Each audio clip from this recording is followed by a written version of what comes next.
എന്റെ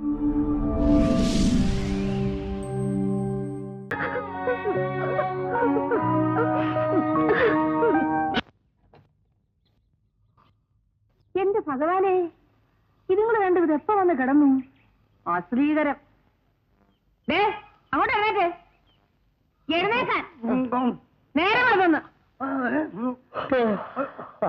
മണി എത്രയായി? ഇന്ന് കവാത്തുള്ള ദിവസം. ചേട്ടൻ ഇന്ന് കവാത്തിന് പോണ്ട, ഞാൻ അവധി തന്നിരിക്കുന്നു. നമ്മൾ ആരാ അവധി കൊടുക്കാൻ? ആരാണെന്നോ?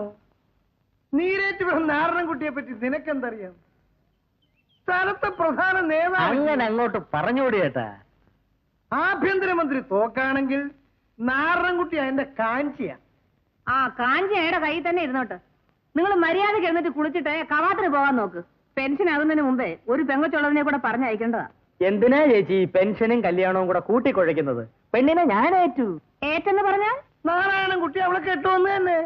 അപ്പൊ അതിനുവേണ്ടിയാണോ ഈ തുണയ്ക്ക് വിളിച്ചോണ്ട് വന്ന് കിടത്തിയത്? കല്യാണം കഴിയാതെ അകത്ത് കിടക്കുന്നത് ശരിയാണോ ചേച്ചി? നിങ്ങൾ സമ്മതിച്ചാലും ജനം സമ്മതിക്കുവോ? ഇങ്ങോട്ട് നോക്കിയേ. അപ്പൊ നാരായണൻകുട്ടിക്ക് പെണ്ണ് കൊടുക്കാൻ തന്നെ തീരുമാനിച്ചോ? ഒരു നല്ല കാര്യമാണെന്ന് എനിക്ക് തോന്നി. തലയിലെഴുത്ത് നേരെയാണെങ്കിൽ അടുത്ത വർഷം മന്ത്രിയാ. മന്ത്രിയാകാൻ തലയിലൊന്നും വേണ്ട. ഞാൻ ഇലക്ഷന് നിൽക്കും, MLA ആവും, മന്ത്രിയാവും. എന്നാൽ അത് കഴിഞ്ഞിട്ട് മതി കല്യാണാലോചന. എന്നാ ഇത്തവണ തന്നെ ഞാൻ നിൽക്കും. തൽക്കാലം ഗേറ്റിന് വെളിയിൽ നിന്നാ മതി. പോയാട്ടെ.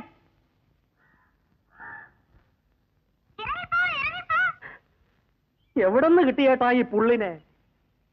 എന്ത് പറയാനാ? ഒരു കള്ളന്റെ വീട്ടിൽ തൊണ്ടിയെടുക്കാൻ ചെന്നപ്പോ എന്റെ ഗതികേടിന് ഞാൻ ചൂണ്ടിക്കൊണ്ട് പോന്നതാ. സർവ്വ എരപ്പാളത്തിന് പോകാൻ പഠിപ്പിച്ചു വെച്ചിട്ടുണ്ട്. പോരാത്തത് ചേട്ടനും പഠിപ്പിച്ചു കാണും. വന്നു ചേർന്ന് എരപ്പാളികളെ ആക്ഷേപിക്കുന്നു എന്ന് മാത്രമല്ല, ഇപ്പൊ അത് എന്നെ ആക്ഷേപിച്ചു തുടങ്ങിയിരിക്കുന്നു. എനിക്ക് തന്തയ്ക്ക് വിളിക്കാനേ നേരമുള്ളൂ. എന്നാ ഞാനും കൂടി ഒന്ന് വിളിച്ചേക്കാം.